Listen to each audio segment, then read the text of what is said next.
ఈ లోకంలో అన్నింటికంటే అత్యంత కఠినమైన పనేంటి? ఒకరంటారు యుద్ధంలో గెలవటం, కొందరంటారు ధనాన్ని సంపాదించడం, కొందరేమో జ్ఞానం పొందడం అన్నిటికంటే కష్టమైనది అని అంటారు. ఇలా ప్రతి ఒక్కరికి వారి వారి అనుభవాలుంటాయి. వారి అనుభవాల ప్రకారం వాళ్ళకొక ఆలోచన ఉంటుంది. మామూలుగా చూసామంటే ఈ లోకంలో అన్నింటికంటే కష్టం తపస్సు చేయటం. నిజంగా అన్నింటినీ పూర్తిగా వదిలేసి మనం తపస్సు చేసుకోవటం కష్టం.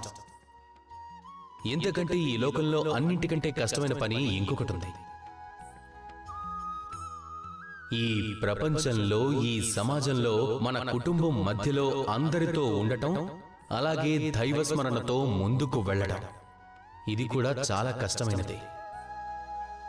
ఎందుకంటే మీరు ఇలా చేసేటప్పుడు అప్పుడు మీ సహనాన్ని పోగొట్టే వ్యక్తి ఇంకొకరుండరు. మిత్రులు కానీ, చుట్టాలు కానీ, ఇంకెవరైనా కానీ ఎవరైనా ఉండరు.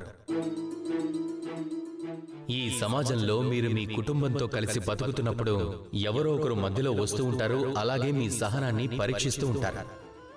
వచ్చి వాళ్ళు మీ ఓర్పుని చెడగొడతారు. ఇకప్పుడు వద్దు అనుకున్నా అలా జరుగుతూ ఉంటుంది. ఎందుకంటే వాళ్ళ ఆలోచన మీకంటే భిన్నంగా ఉంటుంది. వాళ్ళ పనులు మీకంటే భిన్నంగా ఉంటాయి. వాళ్ళ కుటుంబం మీకంటే వేరుగా ఉంటుంది. ఒకరికి ఇంకొకరికి బాగా వ్యత్యాసం ఉంటుంది. అప్పుడు మీ సహనం నశిస్తుంది. ప్రశాంతత మీకు దూరం అయిపోతుంది. అందుకనే ఈ సమాజంలో, ఈ లోకంలో కుటుంబంతో ఉంటూ ఓర్పుగా ముందుకు వెళ్ళటం ఏదైనా పర్వతం మీదకు వెళ్ళి తపస్సు చేయటం కంటే చాలా కష్టం.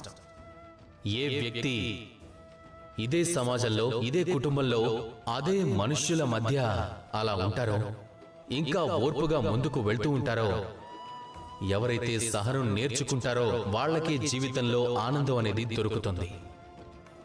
ఇదే సహనం, ఓర్పు, ప్రశాంతతను మీ దగ్గరకు తీసుకొస్తుంది. అందుకే ఓర్పుగా ముందుకు వెళ్తూ ఉండండి. అలాగే నాతో పాటు ప్రేమగా చెప్పండి, రాధా కృష్ణ.